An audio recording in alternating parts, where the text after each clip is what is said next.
Hi, I'm Matt Manduke, and I support Donald Trump. While there's a lot going on in this country, things have not been getting any better. I've read a handful of Trump's proposals, and if that's all he does, or if even half of that is all he does, it will make this country a better place. As it is, under Obama, Bush, and Clinton, our country has been falling to shit. Now, I'm only 35 years old, but I do remember when I got out of high school in '99, I was able to get a factory job. Since then, factories have shut down, and I'm not able to get these things. Now, granted, it's not really the life that I want for myself, but the people around me who have been employed their lives, working and providing for their families and supporting our country, are now unemployed, falling into poverty. Things are only going to get worse. Obama has done nothing good throughout his presidency. The change that he said that he wanted to bring to America didn't happen. In fact, the policies that could have brought those changes that were brought in by the Bush administration, Obama ended. If anything, our economy has gotten worse. While he brags that unemployment is down, that's because he shortened the length of time that people can collect unemployment. Poverty rates are sky high. There aren't jobs. If the only thing Trump does is renegotiate our trade laws with Mexico so that there is actually a trade tax to go over the Mexican border, because as far as I understand it, it's entirely free to trade over the Mexican border, which is why Asia is destroying our market, because we can ship our companies have no faith in America. They have no want to have pride in America anymore, and that's not good enough. Companies like Ford, General Motors, send their jobs over to China, Korea, and Asia, well, Asia as a whole, so that they can manufacture the things. Then, whatever is manufactured there is sent to Mexico. In many cases, automobiles are assembled in Mexico and then sent over the American border at no trade tax. At which point, we lost our job, but we also didn't make anything from it. That's not the only thing that he says he's going to change. On top of that, he says he wants to build the wall. And while everybody's offended that he wants to build a wall, there's already a wall there. In New Mexico, there's a wall that started being constructed in 2004. Even Obama put funding into this. It's just not finished yet. If Trump's going to finish the wall, that'd be wonderful. And if Mexico's going to pay for it, well, perhaps they will. They may pay for it indirectly in the trade taxes that they're going to have to start paying to trade with America. As if Mexico isn't already broken enough, we're going to destroy them. But Mexico has been trying to destroy us for as long as we've existed. Most of California used to belong to Mexico, but us as Americans overtook it and pushed Mexico back to where it belongs. Mexico is our enemy as a country. The Mexicans that are coming over our border, while people say, oh, they can't all be criminals, fact is, if they're here illegally, the act of coming here is a criminal offense in itself. Therefore, they are all criminals. While I don't have issues with many Mexicans directly, I have gotten into situations where I felt like I was going to be robbed. I have heard stories from women where they have been raped. I have had to break a couple Mexican jaws because they tried to rob me. It's not that they all are bad, because many of them aren't. But the fact is, if they're not going to come here and act like a respectable American, then they don't deserve to be here. Now, Trump has never said that he's going to send them back, but America first, we need to do that. Where the hell's INS been for the past 15 years?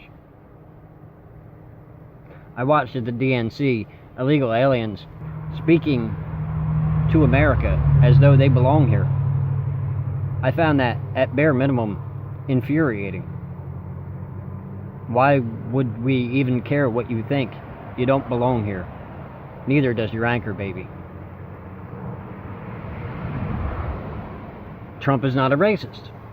As much as everybody says that the whole Mexican thing is a racist, no, Mexico is a country. That makes it a nationalism, but that's not racist at all. They're a country, and they're invading us. You're okay with that. There's a problem with you. Muslim. The Muslims aren't a race. In fact, most of them are Caucasian, but that doesn't mean that they're any better than anyone else. The fact that they should be given background checks and actually, given IDs where we know who they are before they come into our country is 100% what we need. We don't need terrorists coming over here. And while not all of Muslim and certainly not all of Syria are terrorists, there are terrorists hiding amongst them, and they do come. And the more that we allow it to come, the more is going to happen. And if you really think that these people deserve to be here, not saying that all of them are bad, but if they're not willing to point out who the bad guys are, then they're part of the problem. If you know you have radicals in your group and you're not going to point them out, you're part of the problem. And so we need to sift through to find out, who is good and who is bad. Well, that might be what we need to do. We could actually stop messing with the Middle East and let them sort out their own problems. Perhaps they'll kill themselves. As far as ISIS is concerned, the CIA under the Obama administration developed ISIS. We could just stop giving them weapons. I mean, there's YouTube videos all over about how they get their weapons from the CIA, and they post those videos. I'm not all for it. We can just stop giving them weapons, and then what can they really do? Drive a truck into a building? Well, they can't drive it overseas. We don't have to deal with that. Gun laws. I had to look into what Trump's proposal was about gun laws, and he was obviously advised by the NRA of what it should be. As someone living in New Jersey, you have to go through about 6 months of background checks and character references and a lot of bullshit to get yourself a gun. Or you can just go down south and buy one from a yard sale. Neither of those things should really be right. He's proposing a 24-hour background check to make sure you're not a felon before getting a gun, but nothing more than that. So you don't have to go through rigorous background checks and a bunch of troubles and taxes and problems just so you can get a gun, when the guy next door can buy one off the street and have it illegally, undocumented, without a problem. The fact that our criminals are more armed than we are is a problem. Now, that may not be entirely true, because I do know some people that are pretty well armed. Enough so that if they needed to, they could give other people guns and still be equally as armed, while the people that they gave guns being more armed than the criminals. The citizens of America are better armed than the criminals of America, and definitely better armed than the terrorists that come to America to cause trouble. That's why they flew planes into our buildings, not because they felt that was going to do the most damage, but because they couldn't shoot a rocket at us. It wasn't going to work. They didn't have the firepower to do such destructive damage without hijacking a plane. At which point, it didn't do nearly as much as it should have. And ultimately, as much as I feel bad for the people who innocently died in the Twin Towers didn't mean as much as they could have. That's just the media blowing it out of proportion. As far as the media is concerned, they're trying to tell you that Hillary Clinton's winning. There's no way. For the first time in my life, I feel like it's going to matter whether or not we vote in the presidential election. If enough of us get out there and show them that we don't want to keep going down the rabbit hole the way we have. We don't want America to continue to deteriorate the way it has. We don't want another 8 years or another 4 years of the Obama administration. We don't want that. No good has came out of it. There's not a single person I know now who is doing better than they were 8 years ago. We're now on the verge of another economic collapse. The housing bubble is inflating again.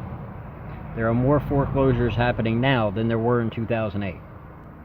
On top of that, the college loan bubble is inflating astronomically because kids go through school, they take out all these loans, and when they get out of school, there aren't any jobs for them to take. How does that even make sense? Where are you going to be employed if you go through the college system and everybody goes through the college system? If you can do it without incurring any debt, then awesome. If you can't do it without incurring debt, don't do it, because you're not going to find a job when you get out unless you're the top 1%.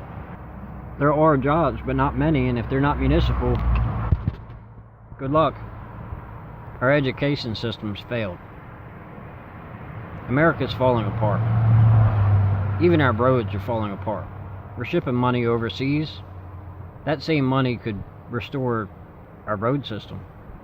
That same money could restore part of our education system, which needs a lot more. That same money could fix our healthcare system that's already broken. The idea of repealing Obamacare is 100% a good idea. Obamacare has done nothing but cost the middle class. The middle class is what pays for our country. Whether you're poverty and taking out of their pocket, or you're rich and letting them pay your taxes, the middle class is what pays for you. If we don't have a middle class, then we don't have a country anymore. We can't just have the top and the bottom. There has to be a middle. And that's what Trump's going to give back to us. Get out there and vote. Thanks for watching.